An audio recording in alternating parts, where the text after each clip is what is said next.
Hello there and welcome to this Thursday evening's edition of Yes 101 Visual Radio. For the Newsfirst team, I'm Theruni Karunaratna. And for the Newsfirst team, I'm Harshni Pathirana. Before we take a look at your news in detail, let's take a look at your headlines first. News First headline. In your local headlines, Basil against delaying key national elections. No confidence motion against Speaker to be taken up for debate next week. Chathika Janabalawegaya meets IMF in Colombo, raises concerns over debt agreements. President outlines plans to develop Galle into a major tourist city. In your international headlines, aid ship heads for Gaza as calls for assistance grow.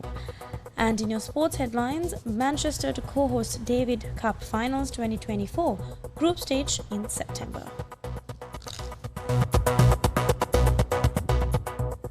On to your lead story now. Basil Rajapaksa, founder of the Sri Lanka Podujana Peramuna, firmly opposes any attempts to postpone the country's crucial national elections, the presidential election and the parliamentary election. Rajapaksa expressed concern about the current government's alignment. Despite being associated with the Sri Lanka Podujana Peramuna, he questioned whether the government truly operates under the party. Speaking exclusively to News First, Rajapaksa highlighted that only a select few cabinet ministers visit the Sri Lanka Podujana Peramuna office. These ministers primarily include district leaders from Ratnapura, Matara, Galle and Gampaha. Notably, former Minister Keheliya Rambukvella, who was once part of the Sri Lanka Podujana Peramuna, no longer holds a ministerial position, he said. One of Rajapaksa's key points is the need for a parliamentary election to precede any other electoral process. Now, he believes that holding a parliamentary election after the presidential election would not accurately reflect the people's reality. He said, quote, "If a candidate secures the presidential election by even a single vote, their party gains power," unquote. Rajapaksa deems this approach unwise. Instead, he advocates for prioritizing the parliamentary election independent of the presidential poll. This aims to establish a balanced parliament, according to Basil Rajapaksa.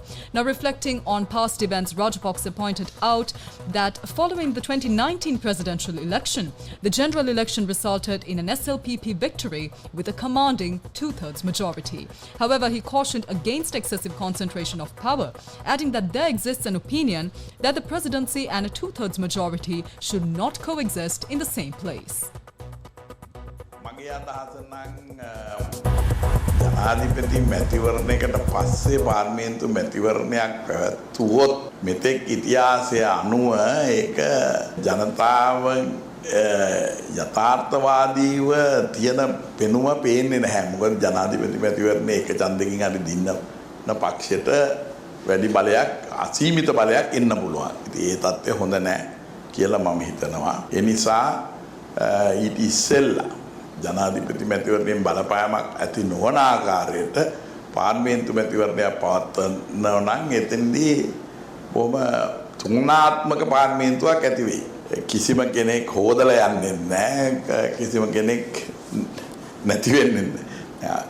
එහෙම දැන් අනුපාත ඒක කියලානේ අනුපාත ක්‍රමය ඇති කරේ එදා. හැබැයි ඒකත් නිෂ්ඵල බව පෙන්වන්නේ අපි ගිය ඡන්දේ ජනාධිපතිගෙන් පස්සේ විවිධ හේතු නිසා කල් ගියා. කොවිඩ් එක හන්දා කල් ගියලත් අපි තිබුවම තුනෙන් දෙකක් බලයක් ආවා. අසීමිත බලයක්.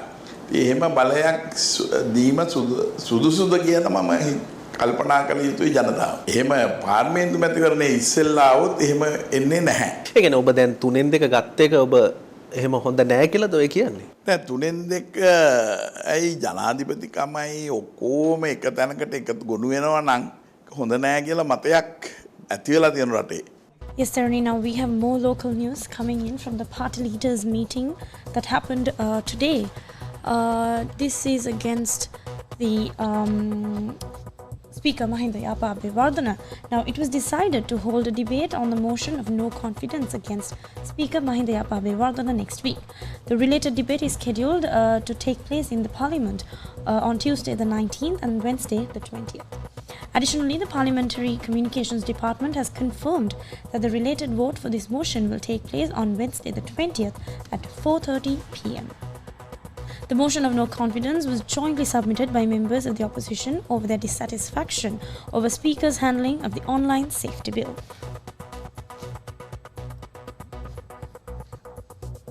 Meanwhile, a delegation from the Jatika Janabalawegya met with the IMF mission in Sri Lanka at the Shangri-La Hotel in Colombo. Former parliamentarian Sunil Handunethi, speaking to reporters following this meeting, said that the IMF mission had requested a meeting with the Economic Council of the Jatika Janabalawegya. Handunethi said that they raised concerns over the fact that a government with no mandate is attempting to address the issues in the country, adding that in order to alleviate the people from these issues, it was paramount to elect a government with a mandate. He also went on to note that the IMF mission was not in possession of any documents to discuss the present status of the country's debt restructuring program. Now, according to Jatika Janabalawegya member Sunil Handunethi, the IMF mission in the country was not invited for the meeting convened by the president to discuss the IMF program with the opposition groups. Now, Dr. Harshana Surya Peruma, representing the Economic Council of the Jatika Janabalawegya, emphasized the importance of transparency and governance in Sri Lanka, echoing sentiments regarding the need for corruption-free leadership which is capable of delivering tangible outcomes. We discussed relating to the progress matter on ISB outstandings and ISB bonds, and the presumption and the understanding that we got based on the information discussed was there has been no concrete or conclusive agreement at the moment, and the discussions are ongoing. So even IMF as well as ourselves, we are willing to see progress on those matters, but not as factors as influencing the elections that are yet to be announced. We discussed those areas, and further, particularly the meeting that was organized recently with the government and the IMF, we got to know even IMF has not been invited to the discussion table, even though it was promoted as a IMF discussion. So in the eyes of international public, international community, in a way we are earning a bad reputation that the highest level of the country is bringing IMF into an equation where they have not been even called for the discussion. Particularly there were other areas in detail that we were discussing relating to the economic policy, and they had understood based on the discussions that we are coming up with practical approaches to resolve some of the problems. Many are aware of the problems and issues the country has gone through due to lack of governance, lack of transparency, due to rampant corruption.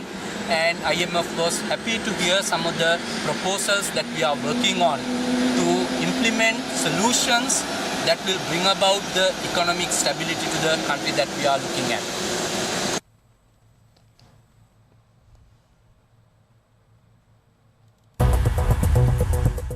Now, Tharani, we have more local news coming in from the President. President Ranil Wickremesinghe has stressed the need to expand the tourism industry beyond coastal areas to strengthen the country's economy. Now, the President highlighted the significance of the South in driving tourism promotion within the country, particularly outlining plans to develop Galle into a major tourist city. President Ranil Wickremesinghe made these remarks while handing over Serene River Park, the ecological park in Holuwagoda, Galle, to the public. Construction on this park, which commenced in 2021, has transformed a 14-acre polo field into a vibrant recreational space. Initiated by Minister Ramesh Pathirana, the project plans were crafted by the Urban Development Authority, with construction executed by the Sri Lanka Land Reclamation Corporation. And taking a look at internationals, Tharani. International news. On to news overseas now. A first boat loaded with 200 tons of food aid was making slow progress towards the Gaza Strip on Thursday as efforts grew to bring more humanitarian assistance to the Palestinian territory that is besieged by Israel. The main UN aid agency in Gaza said that an Israeli strike a day earlier hit one of its warehouses in the southern city of Rafah, killing an employee. Now, although Israel later said a Hamas militant was killed in the rocket strike, donor nations, aid agencies and charities pushed on efforts to rush food to the territory of 2.4 million people, where famine looms after more than 5 months of war. Let's next take a look at your sports news.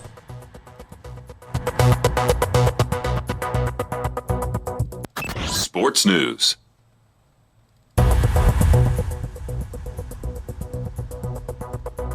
And in your sports, it's tennis. Manchester is one of 4 cities that will host the group stage of the Davis Final Cups from 10th of September to the 15th of September. The event will take place at the AO Arena as well as in Bologna in Italy and Valencia in Spain and Zhuhai in China. Great Britain pulled off a thrilling group stage win over France in Manchester last year as Dan Evans and Neil Skupski saved 4 match points before winning deciding tie.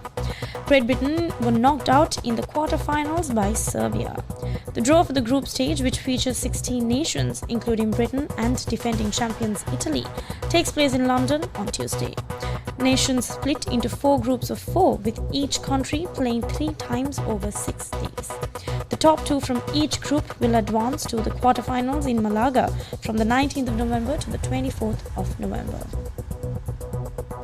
And that's a wrap of this edition's Yes 101 Visual Radio. Bringing you the news, I'm Harshni Patirana. And I'm Theruni Karunaratna. Thank you for watching.